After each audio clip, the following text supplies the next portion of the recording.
Today, we're going to be rebuilding the brake drums in this car because they are in pretty bad shape. I have got new drums, I've got new spring kits, I've got new shoes. These brake shoes crack me up. I mean, they're teeny tiny. It's all getting done. Let's get to it. We're going to be jacking the car up and putting it on the jack stands so that we can work on this wheel. And there we go. That reveals the rear drum brake, which we can see here. Next, we're gonna need to pop this drum off. So this is very straightforward. Just get these started. Wow, all right. That was actually easier than I anticipated. And then they make handy little tools to pull these off with. And wow, look at that brake dust that just popped out of here as soon as I set that down. Oh, that is gnarliness. So this side is in pretty good shape. I mean, it's kind of a crypt in here. It's coated in brake dust. The pad material is worn down very asymmetrically. It's incredibly thin here at the top, and then it gets quite thick down at the bottom. First up, we're gonna clean this thing off a little bit. To keep the brake dust down, we're gonna blast this entire thing with brake clean. And you can bet I'm gonna wear a little bit of face protection, mainly to keep this crap off of my glasses. Here we go. Absolutely gnarly. While I give that a moment to dry, we can take a little bit closer look at the inner materials here. See how nice and clean everything became once we hit it with that brake cleaner. Now, this is my first time doing brake drums on a car, but I do understand the principle behind them. So you have one actuator here with two little pins, and these push apart like that, and that pushes this portion of the brake shoe out into the edge of this housing on the inside, and that's what causes all your braking force. And that is why in this case the top, which is where it gets pushed out, is wearing much more significantly than as I get at my own light source with pro camera skills, much more than the bottom is wearing. And then all this is held in place by a series of springs. Last but not least, in here is a self-adjuster. As they wear down, both this material here and your drum, it's going to push out a little bit further so that you continue to get rear brake assist. I'm gonna start by removing the clips here and here on each side. To get these apart, I'm just going to grab this, push in and turn it. And that's going to allow these pieces to come out like so. And then this little pin will just push right out of the back. We'll do the same on the other side. That's gonna let these have some play, as you can see. And now we can take off some springs. All right, that gets this piece loose. Next up, I'm gonna get this bottom spring off. And I'm gonna do it by coming in from underneath of it here like this and sort of pulling and twisting away. Okay, there we go. Now with nothing holding the sides or bottom in, with any luck, we can just pull this apart, and this large top spring we can take out outside of the placing here. The e-brake is still attached down at the bottom. So this self-adjustment piece came out. This little clip for that self-adjustment piece literally just fell out. This shoe will get freed pretty easily from the spring. We'll pull the spring out. I'm gonna go ahead and take off this whole brake assembly by pushing it forward and working it out. Then this piece, I've got to kind of attack this little horseshoe bit. And there we go. That actually worked a lot better than I thought it would. That's gonna let this lift up and out. We will need to reuse this lever for the e-brake, and then it has a little pin and a little washer as well. We'll be reusing both of those. I'm gonna make sure that I clean these surfaces off and get them nice and smooth. And I'm also going to be going into all of these little pads here. Here, there's 3 on each side, and getting them cleaned off.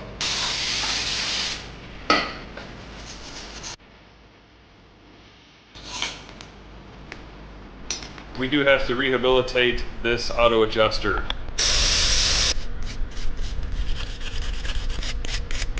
Let's get this thing back together. Here's what we've got. I've got brake clean, I've got some towels. I do have a couple of tools that I'm gonna be using because I noticed a few small issues with the brake shoes. Yeah, here it's not big enough to fit. It just doesn't quite go. Compare that to this, where it clicks in significantly further. So I'm gonna have to clearance this area just a little bit, and I'm gonna use my angle grinder for that. Second of all, this pin, it doesn't fit through the hole either. And that's enough for that piece.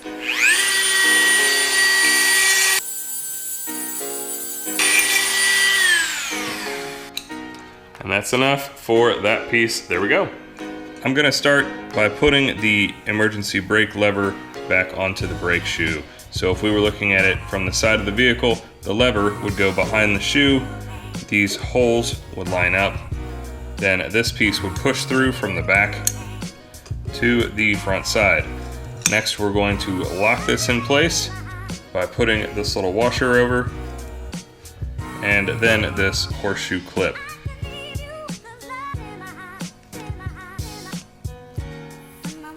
There you go. We'll want to make sure this can move freely. So now this piece is going to fit on the vehicle right here. So I'm going to pull the brake cable out, pull up this spring. Okay, now is a good time to go ahead and get a little dollop of anti-seize and put it on these pads here. It's a good time to go ahead and do this brake auto adjuster. Make sure that it's going to have nice smooth play. And ultimately you're going to be putting anti-seize onto the hub surface as well. I'm going to do that in a later step, but that's going to help prevent the brake drum from sticking in the future. Next we're going to swing this up and around. It's going to end up sitting in here like this. And we're going to put the pin through the back, push it up through into the front. I'm going to use the needle nose pliers to slot this in, and then once I have it kind of angled the way that I want for that silver piece, I'm going to push past it and turn this clip, and then when I release it, it's going to hold that brake shoe in place. It's not perfectly in place, of course. This slot here needs to have that go into it like that. And there's a slot on the bottom that it's nowhere near that it needs to go into like that. But as you can see, you can adjust it.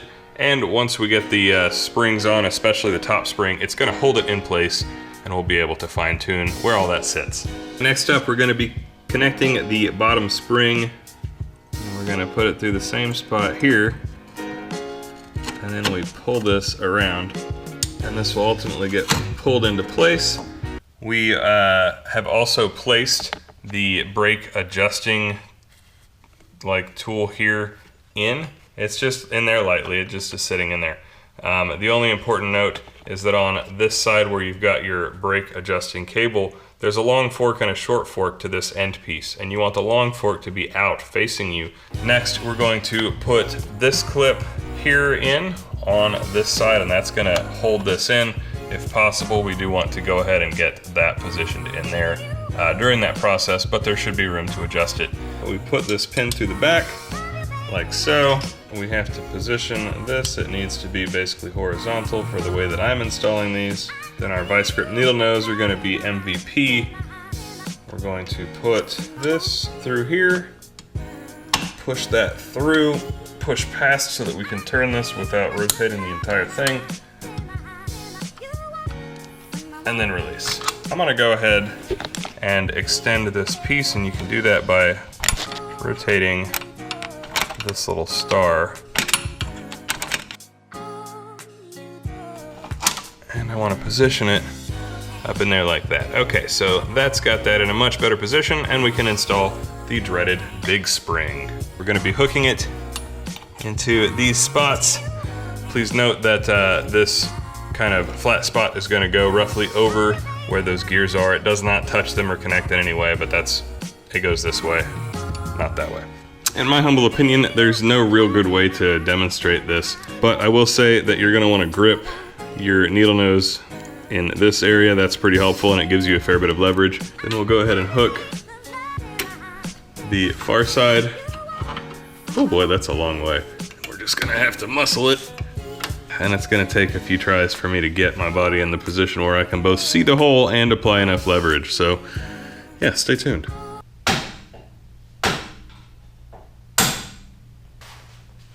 That was a pain. So now we have that spring going across through there. You want these areas that we put the anti-seize on to be, yeah, a little higher, kind of like that, lining up with the metal here of the brake shoe. Next up, the adjuster tool is going to go on, pushes into this little hole, and then it kind of just goes up there. It does need to slide underneath of the brake adjuster there, so I'm going to have to use both hands to get that.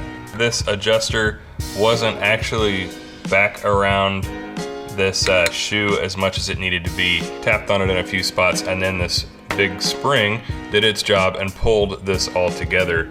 So now it's all in there the way that it needs to be. This spring, it's gonna hook over that.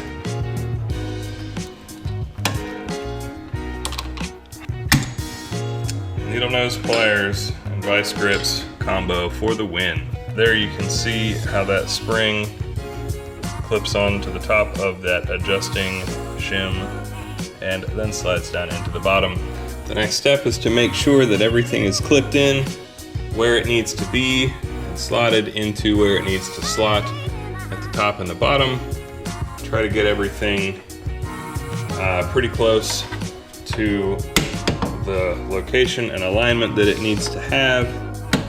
And it takes a little bit of finagling. Then you can put the brake drum on if you have everything positioned correctly. And if it doesn't fit, which mine is not wanting to, it's because these are too far out or they're just out of position. If you need to, you can take a flathead screwdriver and adjust that star to shrink these in even more, which is probably what I'm gonna have to do. All right, so I've completed those adjustments. This now slides on, and you generally want to adjust it such that there's a small, tiny amount of drag, like that you have contact, because those shoes don't push out that far. So you can see that doesn't spin nearly as freely, or about as freely as that does. So use your best judgment, figure that out. And then, before you put it back together, apply some anti-seize to this surface here to help it not stick in the future. And some may not agree with this, but I applied just a little bit of anti-seize to the studs as well, so that it's easy to get those off if I ever have any roadside issues. All that remains is to bleed the brakes, something I've been needing to do on this car anyway, and the process will be done. This was my first time doing drum brakes on a car, and it's not that hard of a job. There's a couple spots that are just a pain, the springs and the clips and things like that, but it's actually not a hard job, just a dirty one. So make sure that you're ready to clean yourself and your garage off when you are done. Hit that like button